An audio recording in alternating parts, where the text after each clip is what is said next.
मनामध्ये जिद्द व काही करून दाखविण्याची ऊर्जा असेल व त्याला जर प्रामाणिक प्रयत्नांची जोड मिळाल्यास कुठलीही असाध्य गोष्ट साध्य करता येते.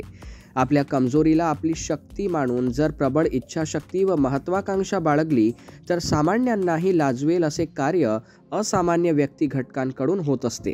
जीवनात दिव्यंगत्व जरी आले तरी अशा घटकांना मूळ प्रवाहात आणण्यासाठी मंदबुद्धी व शारीरिक अपंग विद्यालयाची कामगिरी उल्लेखनीय राहिली आहे. अशातच भारत स्पेशल ऑलिम्पिक स्पोर्ट्स राष्ट्रीय पॉवर लिफ्टिंग इव्हेंट दिनांक 22 सप्टेंबर ते 27 सप्टेंबर दरम्यान भारत स्पेशल ऑलिम्पिक भारताच्या प्रेसिडेंट मल्लिकार्जुन नड्डा यांच्या मार्गदर्शनात नुकतीच पार पडली. या स्पर्धेत 21 राज्यातील बौद्धिक अक्षम दिव्यांग विशेष खेळाडू सहभागी झाले होते. त्यापैकी महाराष्ट्रातील 12 विद्यार्थी सहभागी झाले होते. महाराष्ट्राचे प्रतिनिधित्व करणाऱ्या खेळाडूंनी स्पेशल ऑलिम्पिकच्या पॉवर लिफ्टिंग स्पर्धेत आपल्या क्रीडा कौशल्याची चुणूक दाखवून दमदार कामगिरी केली आहे. यामध्ये महाराष्ट्राने 5 गोल्ड मेडल, 5 सिल्वर मेडल व 5 ब्रॉन्झ अशी सुवर्ण पदक प्राप्त केली.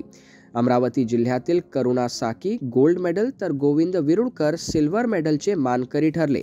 मोहम्मद जिया याला बेस्ट स्किलने सन्मानित करण्यात आले. यानंतर 2027 मध्ये अमेरिका येथे स्पेशल ऑलिम्पिक्स होणार आहे.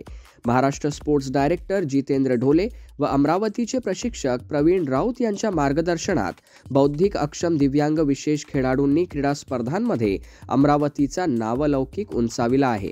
महाराष्ट्र स्पोर्ट्स डायरेक्टर जितेंद्र ढोले व अमरावतीचे प्रशिक्षक प्रवीण राऊत, सामाजिक कार्यकर्ते अक्षय भुयार, समाजसेवी सुमित वानखडे आदी मान्यवरांनी मंदबुद्धी व शारीरिक अपंग विद्यालय इंदला फाटा मार्डी रोड अमरावती येथे सन्मान करून विद्यार्थ्यांचे अभिनंदन केले. ब्युरो रिपोर्ट बातमीपत्र.